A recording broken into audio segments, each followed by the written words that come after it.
Esta é mais uma mensagem da cruz, o Evangelho da verdade, através de Cristo. Que Deus nos revele Cristo pelo seu Espírito Santo.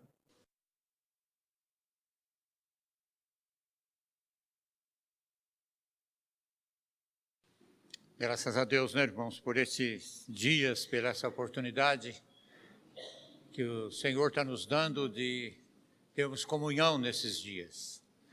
Tem sido muito enriquecedor conhecer irmãos, conhecer a experiência de irmãos, conhecer a maneira tão diversa, porque Deus não trabalha em série. Nós, homens, temos a tendência de trabalhar em série. Mas Deus tem uma capacidade muito grande. Basta se olhar para o seu dedo e ver sua impressão digital e saber que não existe nenhuma outra igual à sua. E a gente pode ver isso na maneira de Deus tratar com cada irmão. Como que Deus vai chamando, trabalhando, como que Deus vai, muitas vezes, até angustiando, outras vezes usando até irmãos sem um entendimento maior para empurrar a gente no caminho do Senhor, não é? E a gente tem que aprender a em tudo dar graças a Deus, não é? Amém. Tem sido muito bom para mim, para minha esposa, a gente participar desses dias aqui. Irmãos, hoje eu quero compartilhar com os irmãos, não um assunto diretamente relacionado à família, mas eu creio que é um assunto central que reflete também no nosso relacionamento com Deus, como nós temos falado aqui, que o primeiro princípio da nossa caminhada é cada vez mais nós desenvolvermos um relacionamento com Deus, andar na luz com Deus, praticar a verdade com Deus, e que desse relacionamento vai determinar os nossos relacionamentos horizontais. E eu queria nessa noite compartilhar um pouco sobre a justificação pela fé. É uma verdade muito grande da palavra de Deus que determina o nosso relacionamento com Deus. Nós temos que crescer na graça e na comunhão do nosso Senhor Jesus. E quanto mais nós entendermos o propósito de Deus ali naquela cruz, isso nos atrai, isso nos leva à intimidade com Ele. E é impossível alguém estar tendo comunhão com o Senhor e não estar sendo transformado, porque a comunhão com o Senhor ela é transformadora. Ela vai mexendo profundamente com as nossas prioridades, com os nossos valores, com a nossa ética, com o nosso comportamento, não é? E eu creio que esse assunto, pelo menos para mim, é um assunto inesgotável. Eu acho que a eternidade toda nós vamos crescer e entender a misericórdia e a graça de Deus na pessoa de Jesus. O próprio Jesus falou isso no capítulo 17 do Evangelho de João, quando ele definiu a vida eterna, ele falou que a vida eterna é essa, que te conheçam a ti como único Deus verdadeiro e a Jesus Cristo a quem tu enviaste. Você já pensou nisso? Que eternamente você vai conhecer Deus na pessoa de Jesus? E que nunca vai chegar um dia que você vai falar assim, puxa, e agora? O que mais que tem? Você vai conhecer todos os atributos de Deus na pessoa de Jesus. Vai aprofundar na intimidade, na santidade, em todos os atributos de Deus, na misericórdia, na graça. E também na ira santa de Deus. Nós vamos entender, talvez na eternidade, muito mais da ira santa de Deus que entendemos agora, e nós vamos ter mais gratidão por termos termos sido salvos da ira de Deus.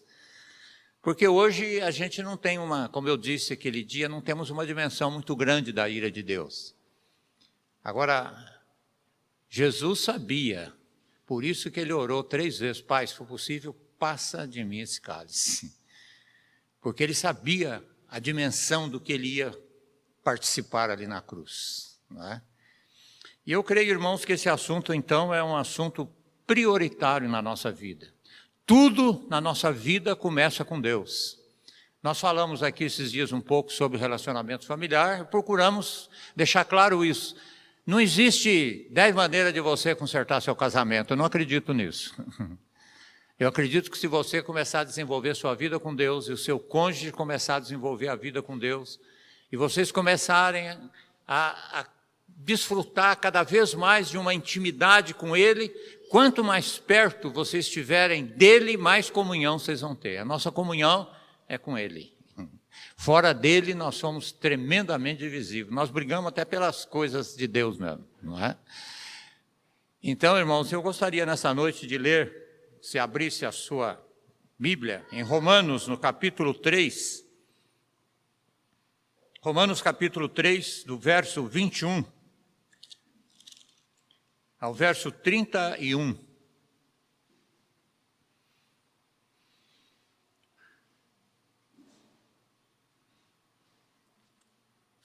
Mas agora, sem lei, se manifestou a justiça de Deus, testemunhada pela lei e pelos profetas. Justiça de Deus mediante a fé em Jesus Cristo para todos e sobre todos os que creem, porque não há distinção. Pois todos pecaram e carecem da glória de Deus, sendo justificados gratuitamente por sua graça, mediante a redenção que há em Cristo Jesus, a quem Deus propôs no seu sangue como propiciação mediante a fé, para manifestar a sua justiça por ter Deus, na sua tolerância, deixado impune os pecados anteriormente cometidos, tendo em vista a manifestação da sua justiça no tempo presente, para Ele mesmo ser justo e justificador daquele que tem fé em Jesus. Onde, pois, a jactância foi de todo excluída. Por qual lei? Das obras? Não, pelo contrário, pela lei da fé. Concluímos, pois, que o homem é justificado pela fé, independentemente das obras da lei. É porventura Deus somente dos judeus? Não é também dos gentios? Sim, também dos gentios. Visto que Deus é um só, o qual justificará por fé o circunciso e mediante a fé o incircunciso. Anulamos, pois, a lei pela fé? Não, de maneira nenhuma. Antes, confirmamos a lei. Vamos orar? Pede aí no seu lugar que o Espírito Santo fale com você através da palavra de Deus, que nos dê espírito de revelação, de entendimento, para nós podermos apropriar de verdades tão profundas para a nossa caminhada aqui.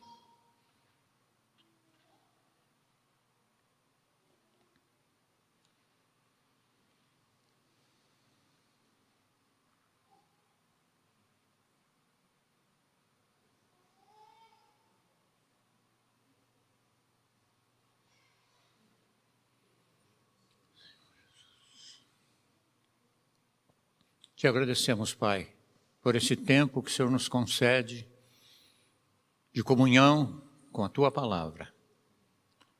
Nós confessamos a nossa total dependência do ministério do Teu Santo Espírito, porque só Ele pode iluminar os nossos olhos, só Ele pode tirar o véu do nosso entendimento. Nós te pedimos, Pai,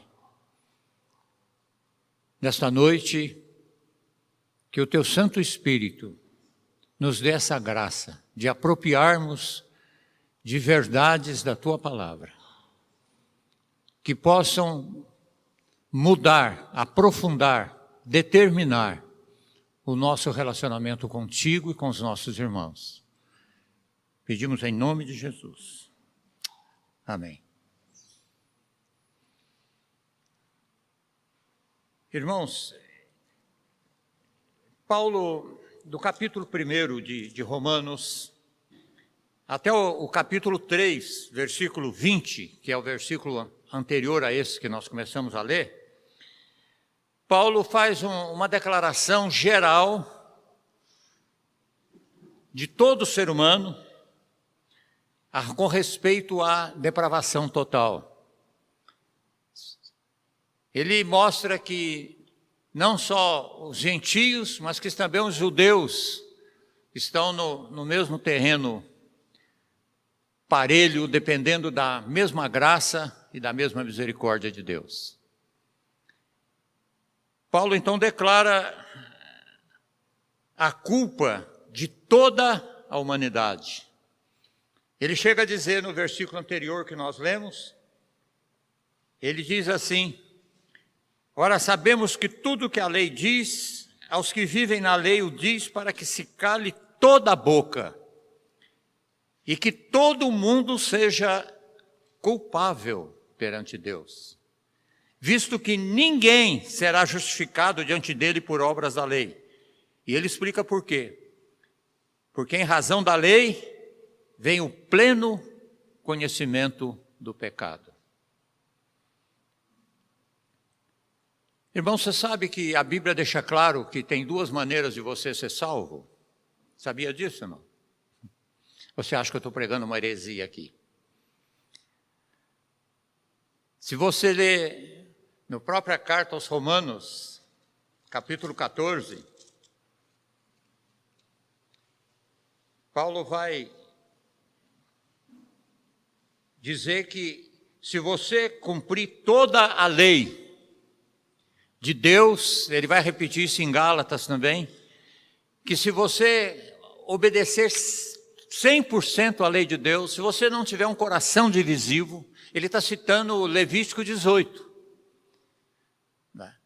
que se você puder amar a Deus de todo o teu coração, de toda a tua alma, de todo o teu entendimento, se você nunca pecou, nem por pensamento, nem por palavra, nem por atos, você não precisa de Jesus.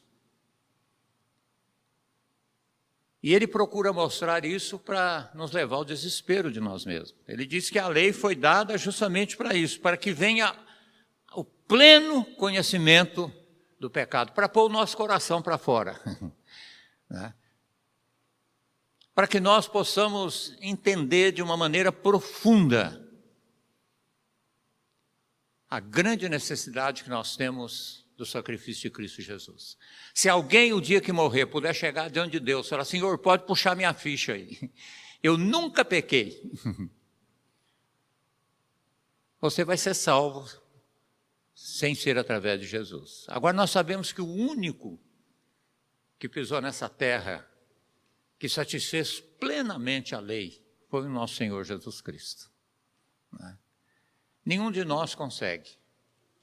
Então, o propósito da lei é justamente revelar a nossa necessidade do Senhor Jesus. E é interessante, então, que depois de no capítulo 3, do versículo 21 a 31, que nós lemos agora, Paulo parece que dá um contraste violento com o capítulo 1 até o capítulo 3, versículo 20. Do capítulo 1 até o capítulo 3, versículo 20, parece que é uma escuridão. Ele está falando das trevas do nosso coração, da incapacidade nossa de poder ser salvo por nós mesmos. Agora, nesse texto que nós lemos, parece que ele acende a luz. Ele vai falar da graça e a misericórdia de Deus em Cristo Jesus. Parece que Paulo está, ou melhor, os vendedores de joia hoje, eles usam essa tática. Né? Você vê que quando uma pessoa vai na tua casa vender joia, ele estende um pano preto de veludo para pôr as joias em cima, porque é aquele pano preto que vai evidenciar as joias. Se ele puser um pano de outra cor, talvez não te chame tanta atenção. Né? Parece que Paulo primeiro estendeu esse pano negro da humanidade. E agora ele vai pôr uma pérola preciosa em cima desse pano. Vai falar justamente da graça e da misericórdia de Deus em Cristo Jesus. Outro dia nós já fizemos essa pergunta aos irmãos, mas eu gostaria de repetir porque é uma pergunta que deve ser pertinente para nós constantemente. Como pode um Deus justo justificar pecadores como nós sem cometer injustiça? Porque, como nós sabemos, Deus não varreu o nosso pecado para debaixo do tapete do universo. Deus nos salvou de uma maneira digna do seu caráter, de uma maneira santa, de tal maneira que nenhum ser, nenhum principado pode acusá-lo de ter sido conivente com o nosso pecado. Então essa pergunta realmente mexe muito comigo. Como que pode um Deus justo, santo,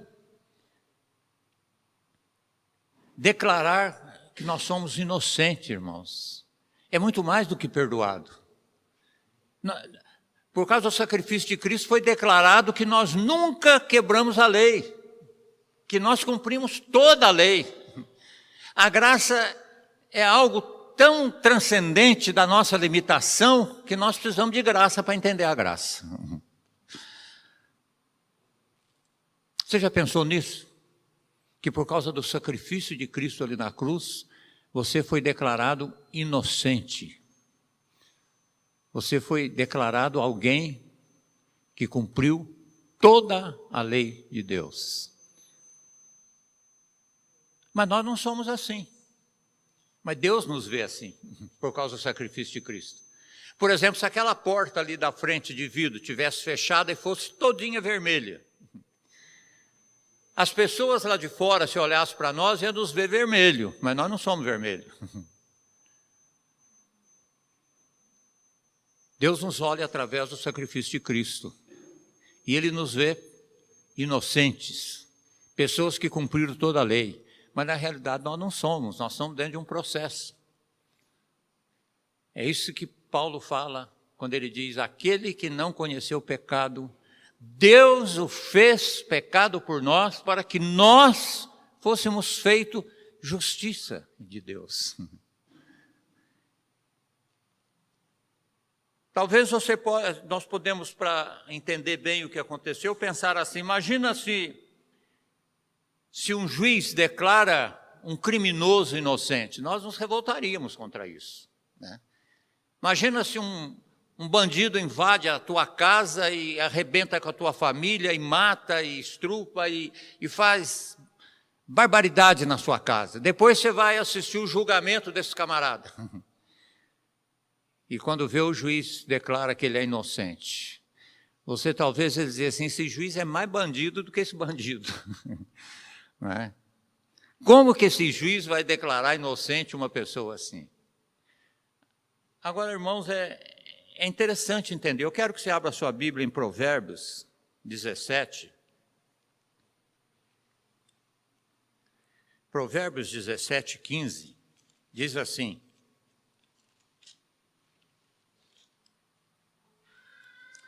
o que justifica o perverso e o que condena o justo, abomináveis são para o Senhor, tanto um como o outro. Agora, à primeira vista, não foi isso que Deus fez? Ele justificou a nós perversos e condenou o justo. Será que Deus é abominável? Ou será que teve um jeito na sua sabedoria de fazer isso sem se tornar abominável, sem ser conivente com o nosso pecado? Eu creio que esse texto pode nos ajudar a entender um pouco. Eu acho que nós vamos entender isso o resto da eternidade, né? Mas esse texto pode nos ajudar a entender um pouquinho disso. Como Deus pode justificar a nós pecadores sem ser conivente com o nosso pecado? Irmãos, todos nós temos muita dificuldade de entender a graça de Deus. Todos nós temos muita dificuldade de descansar totalmente, cada dia mais, no sacrifício de Jesus. Nós temos que estar constantemente pregando para a nossa alma. Você sabe que uma das coisas que eu aprendi há muitos anos na minha vida, através da palavra de Deus e com homens de Deus, é pregar para a minha alma. Você vê que muitos salmos, o salmista está pregando para a alma dele. Por exemplo, o Salmo 42, parece que ele fala assim, alma, fica quieta aí, por que você está abatida? Espera, confia. Né? E eu aprendi, irmãos, que nós precisamos pregar para nós mesmos. Pregar para a nossa alma. Pregar o Evangelho para nós mesmos. Citar textos da palavra de Deus. É tão gostoso quando você começa a meditar em textos da palavra. Essas verdades vão aprofundando dentro de você cada vez mais. Não é? O Espírito Santo trabalha a palavra de Deus. Quanto mais você tiver da palavra de Deus, mais material para o Espírito Santo trabalhar em você ele tem. Porque o ministério dele é usar a palavra. O ministério dele é glorificar Jesus. O próprio Jesus falou, ele me glorificará. Ele trabalha verdades da palavra de Deus que nos levam a crescer na graça e no conhecimento de Jesus. A viver uma vida que realmente responde cada dia mais a essa graça. Infelizmente, a nossa resposta ainda é muito pequena. Não é? Muito pequena. Mas é interessante, irmãos, que todos nós temos luta com relação a isso. Descansar plenamente no sacrifício de Jesus. Eu sei que isso é uma coisa que nós vamos continuar andando por essa estrada a vida toda. Interessante que até mesmo Martim Lutero, o homem que Deus usou para levantar essa tese da justificação pela fé, não é? A igreja veio perdendo as verdades de Deus quando Satanás ia arrancar a última estaca de sustentação da igreja, Deus iluminou aquele homem. E é interessante que depois de 25 anos, ele faz uma declaração assim, ele fala, faz 25 anos que eu prego a justificação somente pelos méritos de Cristo Jesus, mas eu me vejo assaltado constantemente por um desejo de comparecer diante de Deus com alguma coisa nas minhas mãos que possa impressionar Deus. Essa é a guerra de todos nós. O apóstolo Paulo, lá em Filipenses 3, ele deixa também, ele abre o coração para nós. Abra sua Bíblia lá em Filipenses, no capítulo 3. Ele fala da luta dele. Olha, se Paulo, que experimentou coisas que não era lícito contar aos homens, ele lutava com isso, nós vamos lutar com isso. Isso é que vai nos fazer crescer cada dia mais na graça e no conhecimento de Jesus. Olha o capítulo 3 de Filipenses. Paulo fala assim,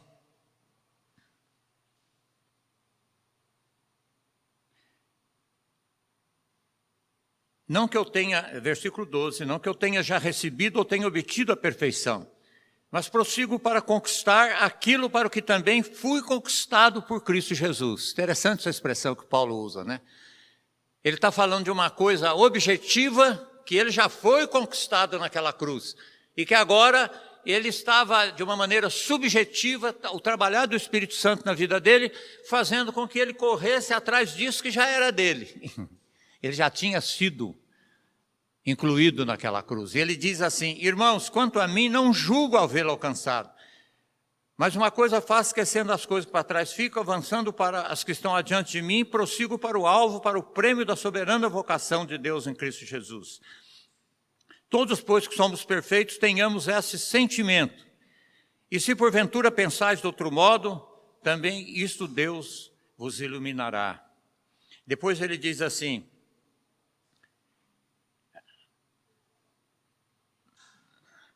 um texto aqui que ele fala a respeito, para não ler todo o texto, ele diz assim, que ele queria ser achado em Cristo Jesus,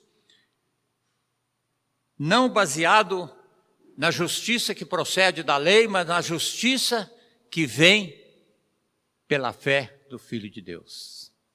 versículo 9. Vamos ler o 8 antes. Sim, deveras considero tudo como perda, por causa da sublimidade do conhecimento de Cristo Jesus, meu Senhor, por amor do qual perdi todas as coisas. Perdeu por amor, irmão, perdeu por prazer, né? Todas as coisas e as considero como refúgio para ganhar a Cristo e ser achado nele, não tendo justiça própria que procede da lei.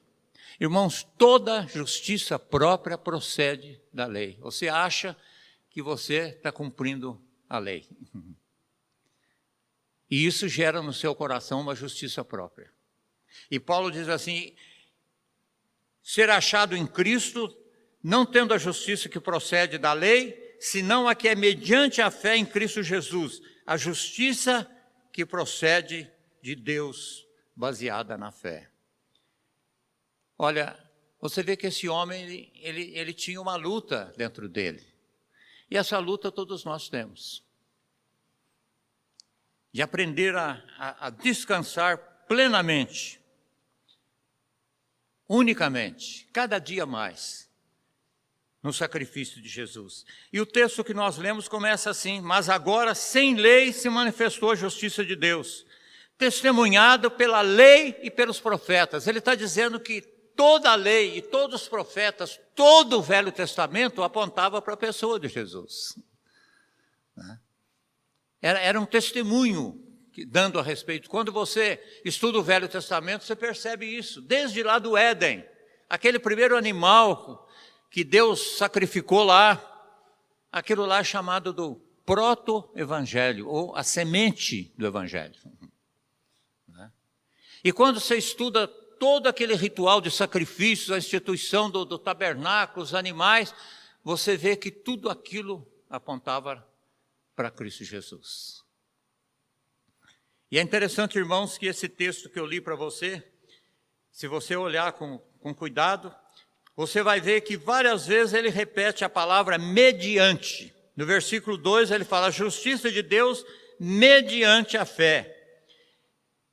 Depois no versículo 24 ele fala, sendo justificados gratuitamente por sua graça, mediante a redenção que há em Cristo Jesus. Depois no versículo 25 ele diz, a quem Deus propôs no seu sangue como propiciação, mediante a fé.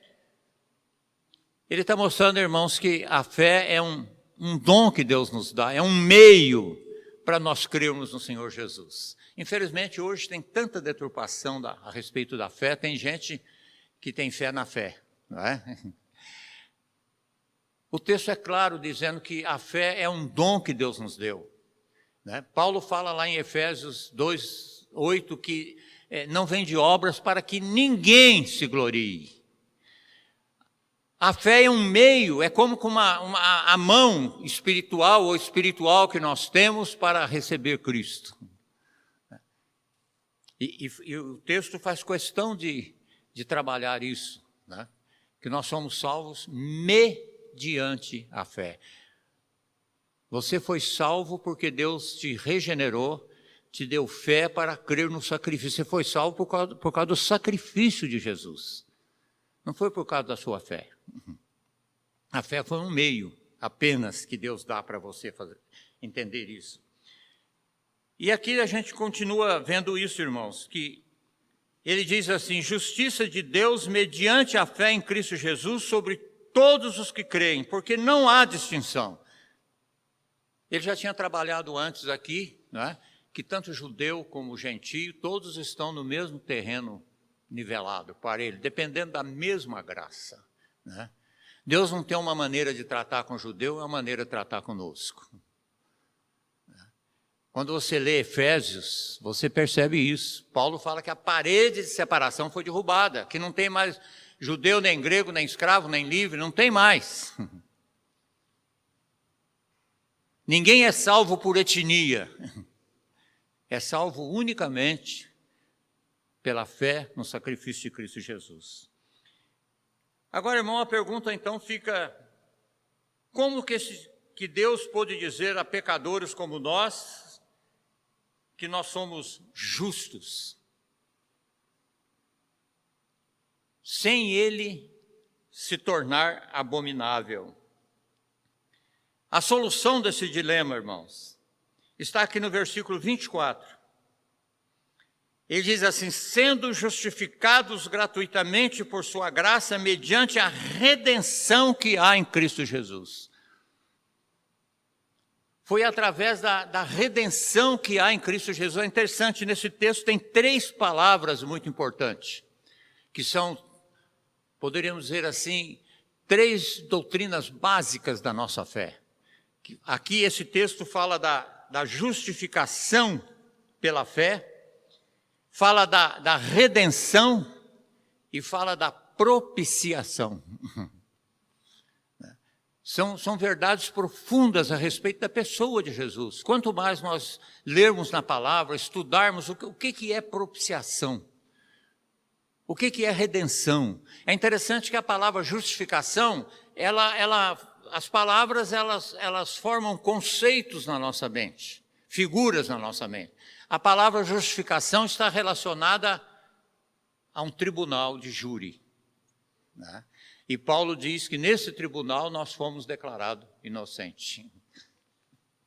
A palavra propiciação está relacionada ao templo, está falando de morte de animal, de sangue, de sacrifício. E é o que ele vai falar aqui, o que aconteceu com Cristo. E a palavra redenção está relacionado a comprar de volta. É o livro que o irmão está lendo todo dia, aqui o livro de Oséias. Leia o livro de Oséias, que história maravilhosa. Simbolizando ali Cristo e a igreja. Aquela mulher adúltera saindo, Oséias sustentando ela, sem ela saber que era ele que mandava dinheiro para ela, sustentá-la. E ela foi abandonando, cada hora com um homem, vai, e no fim ela estava magra, esquelética, e ela vai ser vendida no mercado, porque a palavra redenção, na nossa mente, traz a figura de um mercado de escravos. Naquela época tinha mercado de escravos. E aquela mulher estava lá para ser vendida, e de repente Oséias vem e paga um preço alto para readquiri-la. Eu tenho a impressão que talvez aquelas outras pessoas que estavam ali devem ter olhado falando: esse cara está louco, pagar um preço desse por uma mulher dessa. Né? Depois de tudo que ela fez, ao estado físico que ela está. Foi isso que aconteceu na cruz, irmãos. Né? Jesus pagou o preço. Pedro fala que não foi ouro nem prata, mas foi o precioso sangue de Jesus por pessoas tão indignas como nós. Pessoas tão indignas como nós. Né? E no versículo 24 ele fala que aparece aqui a solução do dilema, nós fomos justificados gratuitamente. É interessante que o Espírito Santo não desperdiça a palavra. Aqui parece até uma redundância, né? Falar gratuitamente por sua graça. Podia só falar por sua graça ou gratuitamente. Mas ele faz isso porque o Espírito Santo sabe a dificuldade que nós temos de entender a graça. Porque há uma justiça própria no nosso coração. Nós queremos participar, nem que for um pouquinho dessa obra. Lembra quando Davi foi lutar com Golias? A hora que Saul viu que ele ia, pegou a armadura de Saul e falou: veste a minha armadura para você lutar. Saul falou: vai que esse cara ganha e eu vou falar que também você estava com a minha armadura. E Davi tentou entrar naquele trambolho todo e não conseguiu nem andar. Aí Davi tirou aquilo. Ele não precisava de nada. Jesus Cristo não precisa de nenhuma outra coisa. Ele é totalmente suficiente para nós. E essa foi a grande luta de Paulo, tanto em Corinto, como em Gálatas, como em Colossenses, porque Satanás é tão astuto que ele nunca diz que não é Jesus, mas ele sempre diz que é Jesus mais alguma coisa. Porque no momento que você acrescenta alguma coisa ao sacrifício de Cristo, você está invalidando a cruz de Cristo. E é interessante que Satanás é tão astuto que ele pegava coisas do Velho Testamento, circuncisão, dia de sábado, né? Alimento. Leia a carta de Paulo aos Colossenses, você vê. Paulo estava lutando justamente com isso, os falsos mestres estavam misturando ali legalismo com cristianismo. Porque, irmãos, parece difícil, parece impossível, né? Parece que a gente oscila assim como um pêndulo. Muitas pessoas, de medo do legalismo, eles caem na libertinagem. Outros, de medo da libertinagem, eles caem no legalismo. Parece que é impossível viver uma vida santa e uma santidade livre. E, naturalmente falando, é impossível mesmo, é só pela graça de Deus. Então, aqui nesse texto 4, no versículo 4, Paulo está justamente falando isso, que nós somos justificados gratuitamente por sua graça. Mediante, ele fala que a redenção foi um meio, foi o único meio que Deus poderia fazer para nos salvar, nos justificar, nos declarar inocentes, sem ele se tornar abominável.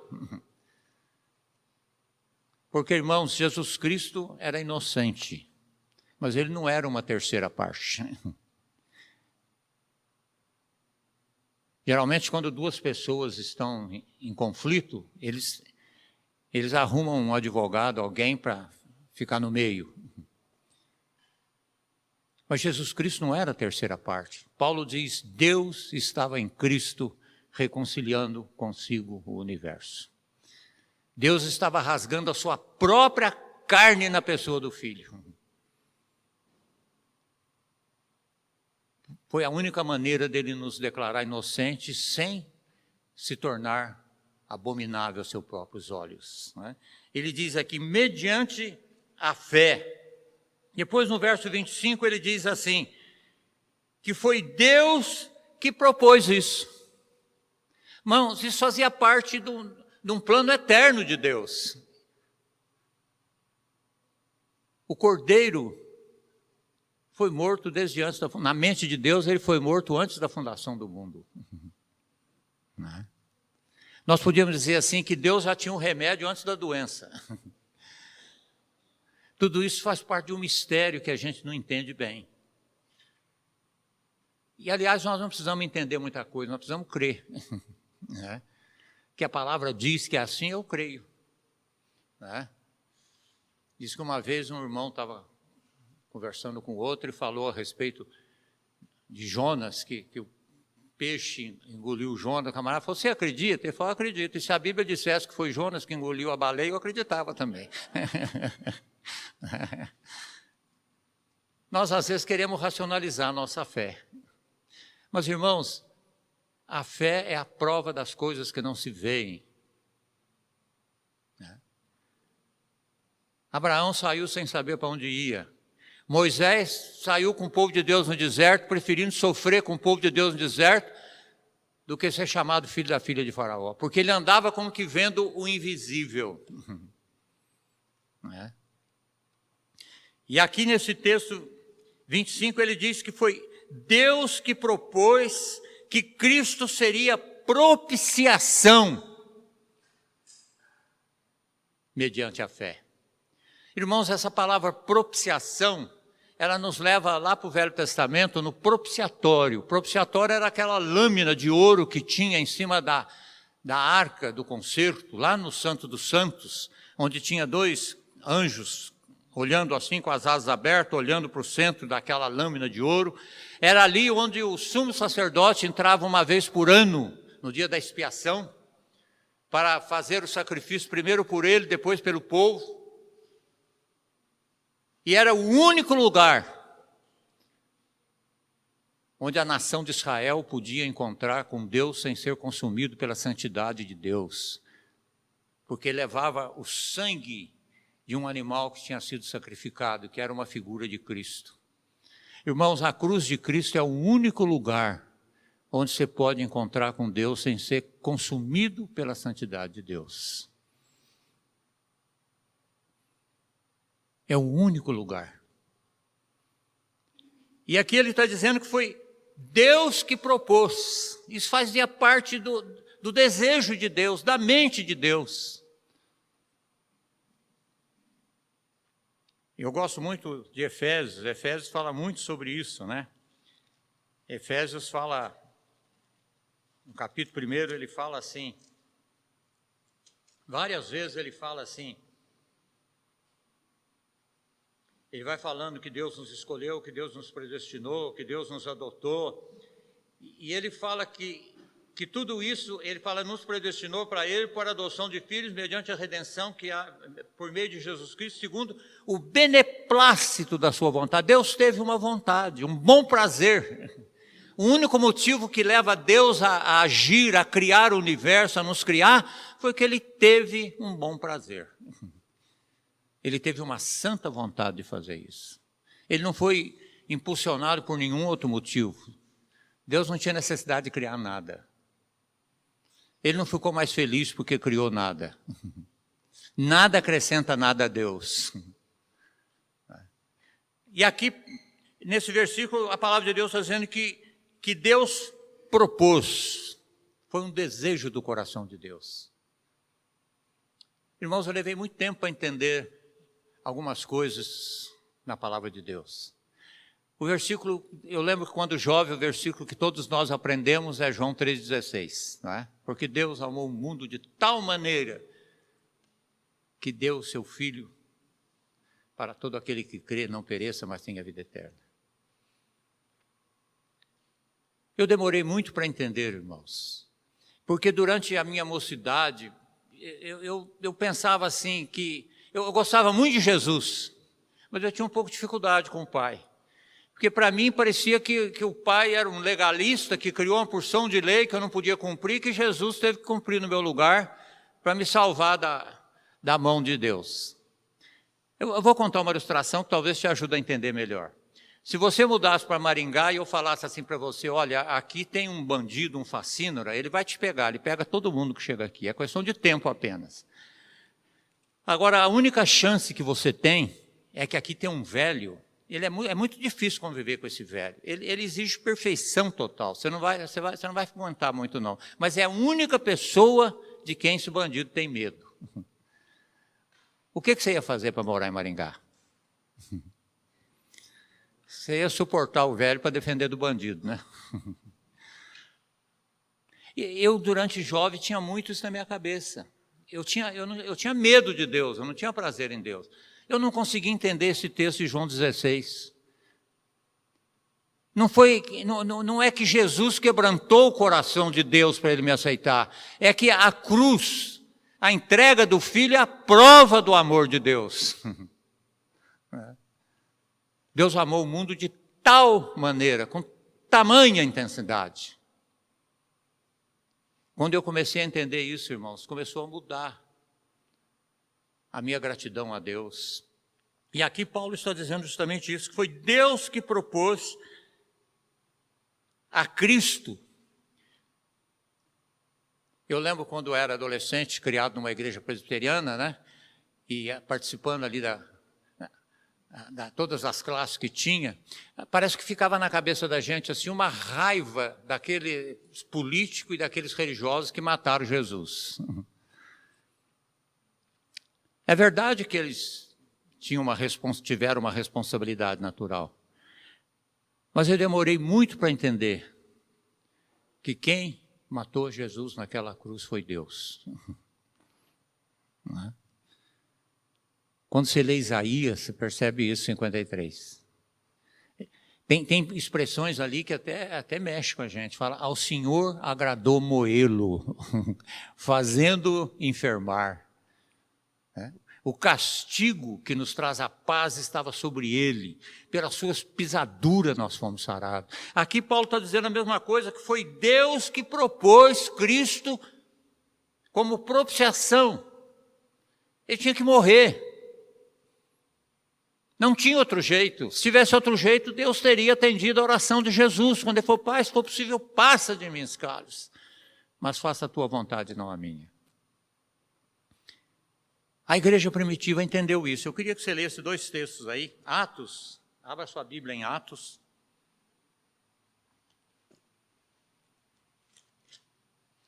Atos, no capítulo 2,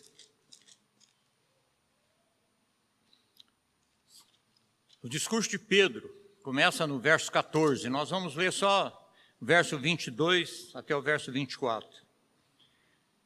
No meio do discurso, olha o que Pedro falou. Varões israelitas, atendei essas palavras. Jesus, o Nazareno, varão aprovado por Deus diante de vós, com milagres, prodígios e sinais, os quais o próprio Deus realizou por intermédio dele entre vós, como vós mesmos sabeis, sendo este entregue pelo determinado desígnio e presciência de Deus.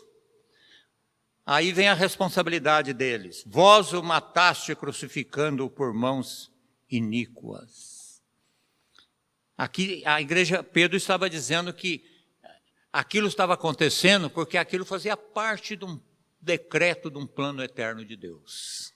Ele diz assim, sendo este entregue, versículo 23, pelo determinado desígnio e presciência de Deus. Essa presciência não quer dizer que Deus tem a capacidade de olhar assim lá longe e ver o que vai acontecer. A presciência na Bíblia tem um sentido de relacionamento. Deus não vê a vida como nós vemos. Deus, para ele, tem o eterno presente. Nós e Abraão estamos vivendo no mesmo dia. Por isso que os judeus quase mataram Jesus, né? Quando ele falou assim, quando falaram a respeito de Abraão, ele falou, antes que Abraão existisse, eu sou. Ele fala, esse cara está louco, ele não tem nem 50 anos, está falando que ele é antes de Abraão. Ele é o eterno presente. Ele está fora do tempo. Isso fazia parte do plano dele. E ele diz aqui, então, isso. Olha outro texto, mesmo em Atos, aí pertinho. Capítulo 4, versículo 27. A igreja, se você começar a ler do versículo 23, vai mostrar que a igreja estava em oração. Pedro e João tinham sido presos. A igreja estava em oração. Aí no verso 26, diz assim, levantaram-se os reis da terra e as autoridades se ajuntaram a uma contra o Senhor e contra o seu ungido, porque verdadeiramente se ajuntaram nessa cidade contra o teu santo servo Jesus, preste atenção, o qual ungiste, Herodes e Pôncio Pilatos, com gentios e gente de Israel. Olha o verso 28, para fazerem tudo o que a tua mão e o teu propósito pré-determinaram. Que visão esses irmãos tinham? Né? De que realmente, e Paulo aqui está falando justamente a mesma coisa. Aqui em Romanos, no capítulo 3, no versículo 25, ele está dizendo que Deus propôs o sangue de Cristo como propiciação, mediante a fé. E no versículo 26, então, ele explica mais claramente. Ele diz assim, tendo em vista, ele está dizendo que Deus fez tudo isso porque Deus tinha um propósito. E qual era o propósito que Deus tinha? Versículo 26 diz, tendo em vista a manifestação da sua justiça no tempo presente, para ele mesmo ser justo e justificador daquele que tem fé em Jesus. Deus tinha um propósito com a crucificação de Cristo. A crucificação de Cristo é um grande outdoor no universo. É a manifestação da justiça de Deus, do caráter santo de Deus, do caráter justo de Deus. Não havia outro meio de Deus nos declarar inocente se não houvesse a cruz. Se não houvesse a cruz, Deus seria eternamente justo, mas não seria justificador. E se ele nos justificasse a cruz, ficaria provado que ele não é tão justo e tão santo como ele diz que é. Irmãos, não tinha outro jeito. E não podia ser outra pessoa. Só Jesus, o Santo de Deus, podia satisfazer a santidade de Deus. Não tinha outro jeito. Eu estava conversando hoje à tarde com os irmãos, falando um pouquinho disso. A gente vê como homens de Deus no passado não entenderam direito isso. Quando você estuda, por exemplo, a Idade Média, você vai ver que alguns homens de Deus, eles estavam um pouco confusos com relação a isso. Eles achavam assim que Satanás tinha sequestrado os filhos de Deus e que agora Deus tinha que pagar o resgate para o diabo. Irmãos, Deus nunca deveu nada para ninguém, muito menos para o diabo. E a cruz ali não era uma transação entre Deus e o diabo. Era uma transação entre Deus e Deus. A santidade de Deus, a justiça de Deus, tinha que ser satisfeita ali naquela cruz, através de uma vida santa, justa, perfeita, que cumpriu toda a lei, para que Ele pudesse nos redimir sem ser abominável. E aqui Paulo está justamente falando isso. A única maneira de Deus ser justo e justificador foi através da cruz. E todo o Antigo Testamento fala disso.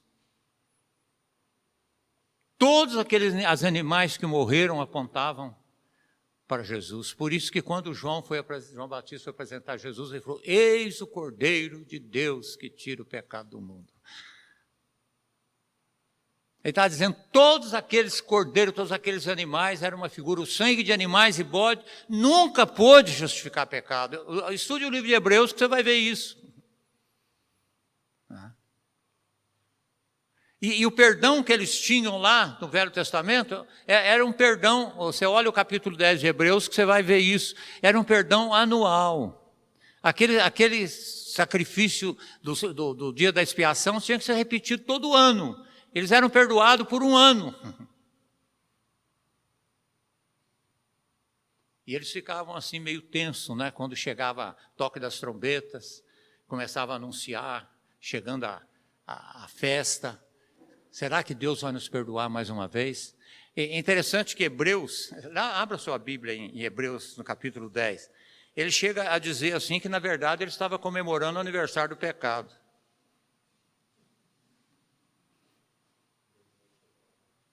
Hebreus capítulo 10.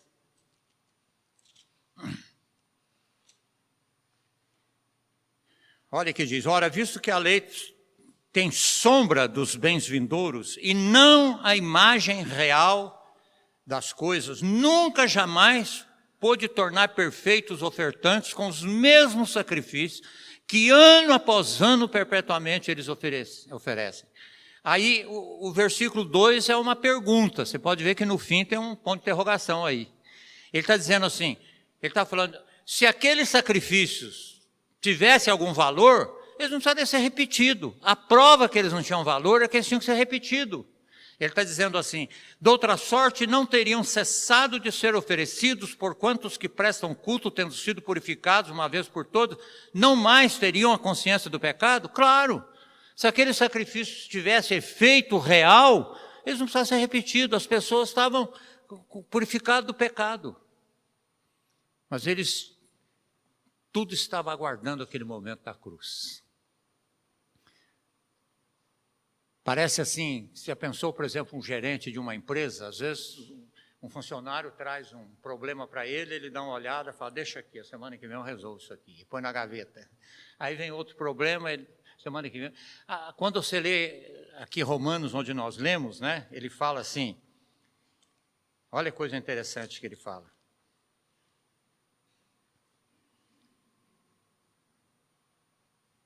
No Romanos capítulo 3, ele fala assim,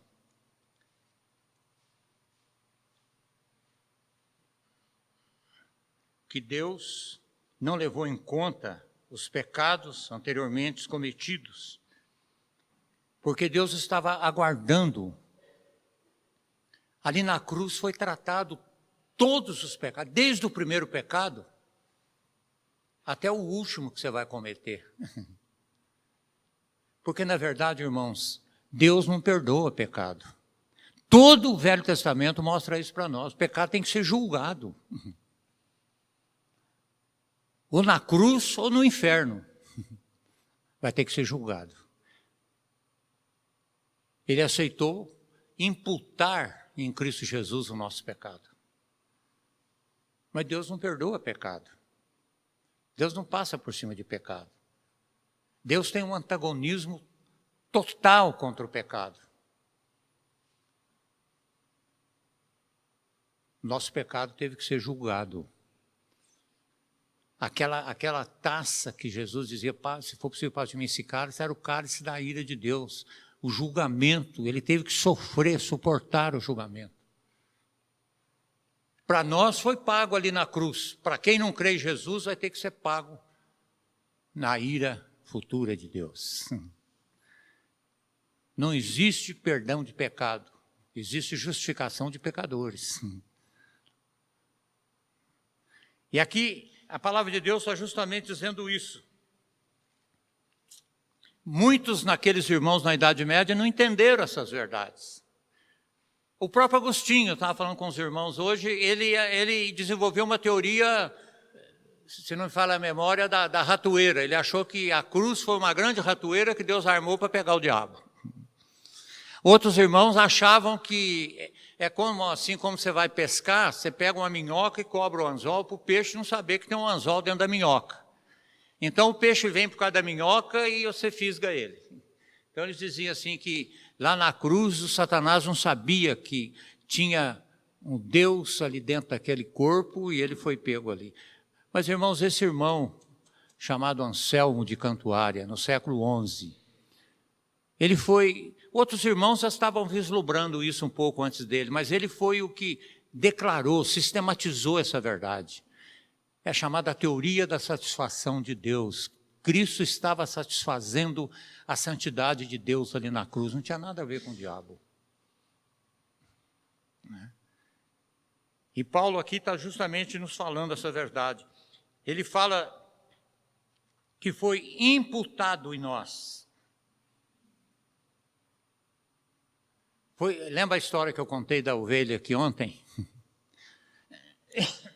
Da ovelha que morreu a filhinha e a outra morreu a ovelha, e o camarada pegou a ovelhinha sem mãe, levou na mãe sem ovelha, e a mãe não aceitava porque não sentia o cheiro dela, e ele teve que tirar o couro da filha que tinha morrido, colocar em cima da outra. Esse é o que mais me ajuda a entender o que aconteceu naquela cruz. Foi imputado em Cristo. Foi colocado sobre ele a nossa pele de pecado, para que Deus julgasse o nosso pecado ali. E ele pegou a vida de obediência de Cristo, a justiça de Cristo e coloca em cima de nós. Para que ele possa sentir o cheiro de Cristo na nossa vida. E Paulo aqui está justamente nos ajudando a entender isso. Imputar significa lançar na conta. Foi lançado na nossa conta. É o texto que nós citamos, 2 Coríntios 5:21. Aquele que não conheceu o pecado, foi Deus que o fez pecado por nós. Porque era a única maneira de nós sermos feitos justiça de Deus. Irmão, se isso não produzir em nós um profundo arrependimento, se isso não nos atrair para Ele, nada mais vai nos atrair. Eu falei para o irmão Oswaldo, eu gosto muito de uma oração de São João da Cruz, que pode nos ajudar a entender isso. Foi um cristão místico do século XVI, ele dizia assim: o motivo, meu Deus, para querer-te, não é os céus que me têm prometido, nem é o inferno tão temido o motivo para eu deixar de ofender-te. O Senhor é o meu motivo. Motiva-me ao ver cravado em uma cruz escarnecido, motiva-me ao ver teu corpo tão ferido, motiva-me as tuas afrontas e a tua morte, motiva-me enfim o teu amor de tal maneira que ainda que não houvesse céus, eu te amaria, e ainda que não houvesse inferno, eu te temeria. Nada tens que me dar porque eu te quero, E se o que eu espero não esperasse, o tanto que eu te quero, eu te quereria. Irmãos, essa oração me acompanha há mais de 20 anos. Eu falo, Senhor, eu quero experimentar um pouquinho disso. Eu não quero, porque tem muita gente que está aceitando Jesus que está fazendo um seguro contra incêndio, não quer ir para o inferno, né?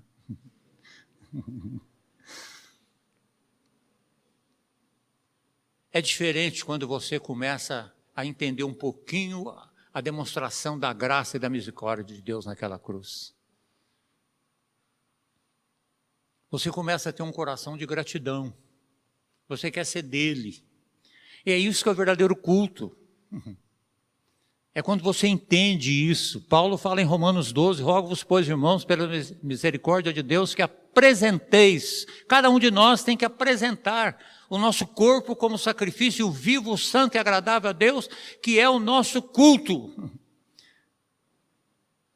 Se você não entender essa verdade e não se entregar a Deus, não tem jeito, você pode cantar bonito, ter uma voz bonita, vir aqui, mas você não está prestando culto a Deus. Culto não é uma coisa que nós fazemos na hora da reunião. Aqui é uma expressão do nosso culto. Mas se não tiver essa realidade dentro de você, se você não estiver entendendo isso, não tem jeito de você prestar culto. E aqui Paulo, então, está nos ajudando a entender isso. O texto de 1 Pedro 2,24,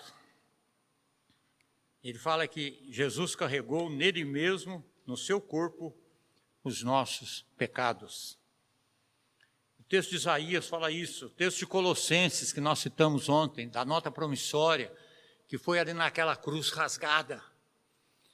E é interessante aquele texto, ele termina de uma maneira muito bonita. Ele diz que foi rasgada a nota promissória que era contra nós, que constava de ordenança, que de alguma maneira nos era contrária. Deus a tirou do meio de nós, cravou na cruz. E que agora teve uma festa de triunfo. Ele estava usando uma figura do Império Romano. O Império Romano, quando um general romano conquistava novas terras, ele avisava Roma era enfeitado de flores. E eles vinham, o exército vencido na frente, todo amarrado, todo vencido. Atrás vinha o exército vencedor e lá no fim, numa biga, aquelas carruagens próprias do Império Romano, vinha o general. Quando eles entravam em Roma, era um triunfo. Paulo está usando essa figura aqui para falar em Colossenses, né? Olha o final do versículo que ele fala, Colossenses 2, 14 e 15. Ele fala justamente isso. Ele fala assim, e despojando os principados e potestades, os expôs publicamente ao desprezo, triunfando deles na cruz. Foi uma festa, a cruz foi uma festa de triunfo. E essas verdades, irmãos, que tem que produzir em nós um profundo arrependimento. A gente tem que dizer, Senhor, tem misericórdia de mim. A minha resposta a tudo isso ainda é uma coisa tão pequena. Tão pequena. Eu quero, Pai, que o Teu Espírito Santo trabalhe essas verdades na minha mente. Que isso desça para o meu coração. Eu quero me oferecer a Ti com alegria, com gratidão. Eu quero ser Teu.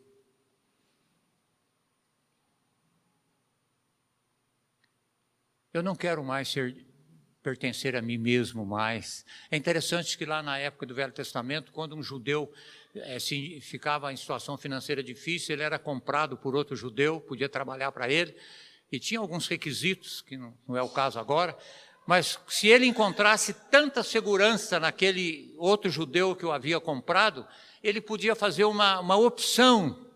Ele tinha que, diante do sacerdote, declarar que ele queria pertencer eternamente àquele judeu, e a orelha dele era furada com uma sovela. Quando você via um judeu com a orelha furada, é aquele que teve a carta de libertação na mão, mas não queria mais ser dono de si mesmo, queria pertencer a outro. E eu tenho orado dizendo, Senhor, fura a minha orelha. Eu não quero mais ser dono de mim mesmo. Eu não quero, eu gosto muito, falei ontem para vocês, aquele texto de Atos 20, 24, né? Paulo diz assim, Não tenho a vida, mas a vida preciosa aos meus próprios olhos, contanto que eu complete o ministério que eu recebi do Senhor de pregar o evangelho da graça de Deus. Que maravilha quando você começa a caminhar nessa direção.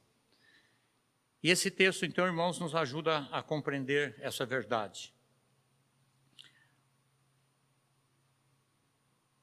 No dia da expiação havia 2 bodes.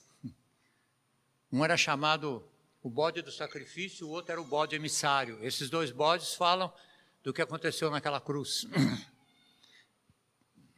Primeiro o sumo sacerdote pegava esse bode do sacrifício e depois do ritual que tinha que ser feito, sacrificava e levava aquele sangue e colocava ali em cima do propiciatório. E é interessante, irmãos, que ali no propiciatório, aquela lâmina de ouro em cima de uma arca do concerto, a arca do testemunho. E Deus mandou pôr lá dentro a vara de Arão, as tábuas da lei e o maná. 3 testemunhos da soberania de Deus, da providência de Deus e da palavra de Deus.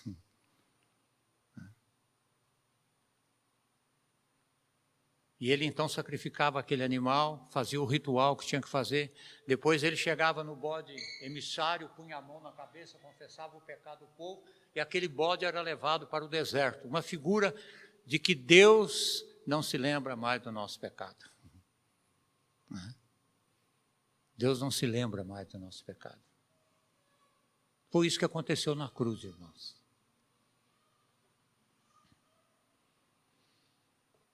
Terminando agora, olha que Paulo fala aqui. Ele está dizendo, se vocês entenderam tudo isso, onde tem lugar para orgulho?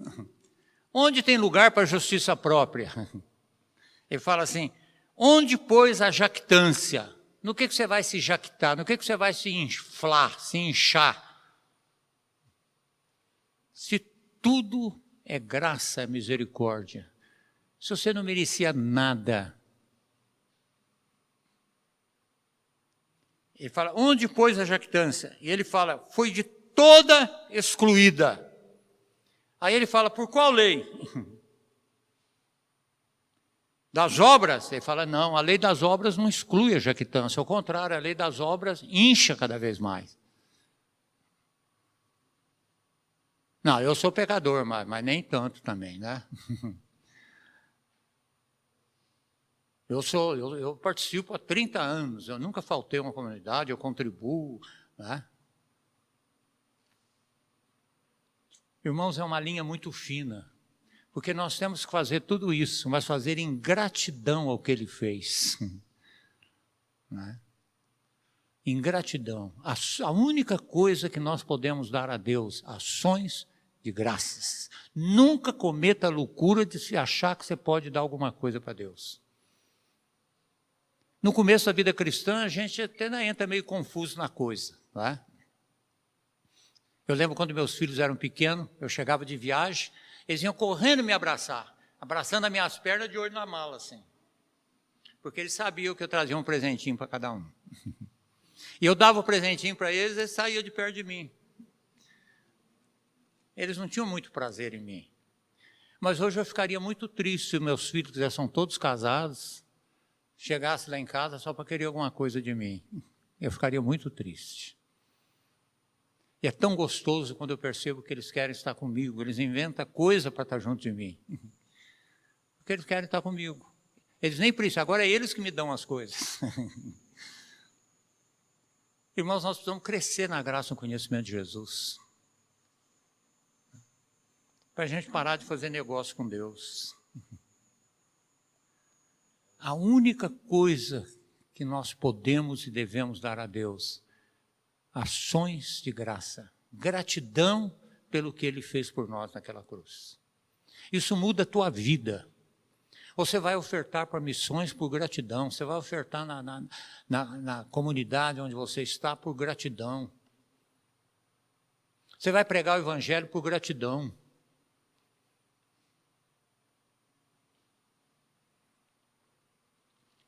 E aqui então Paulo fala assim, onde está a jactância? Foi de todo excluída.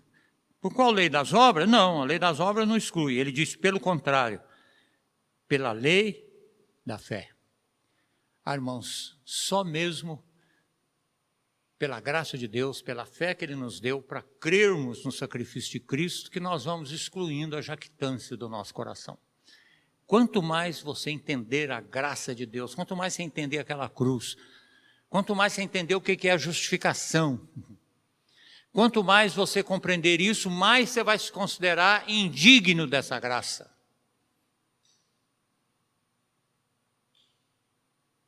Isso vai mudar o seu relacionamento com Deus. Cada dia mais. Vai mudar o seu relacionamento conjugal. Isso vai mudar o relacionamento com seus filhos. Isso vai mudar o relacionamento na vida comunitária. Isso vai mudar o relacionamento lá fora, quando você estiver pregando o Evangelho. Quando você vê uma pessoa dominada por pecado, pelo droga, você vai ter a profunda convicção, Senhor, se não é a tua graça, seria eu. Seria eu. Amém. Vamos orar? Pai, obrigado por esse momento que o Senhor nos permitiu compartilhar a Tua palavra. Ah, Senhor, como é gostoso ler, meditar na Tua graça, na Tua misericórdia. Senhor, dá-nos esta graça de compreendermos cada dia mais a Tua graça, de descansarmos unicamente no sacrifício de Jesus. O Senhor conhece cada família, cada coração que está aqui presente, Senhor. Eu te peço, Pai, que o Teu Santo Espírito ministre, mesmo ainda durante a noite, fale conosco essas verdades, Pai. Produza em nós um coração de gratidão cada dia mais, de prazer em Ti, Senhor. Nós te pedimos em nome de Jesus. Amém.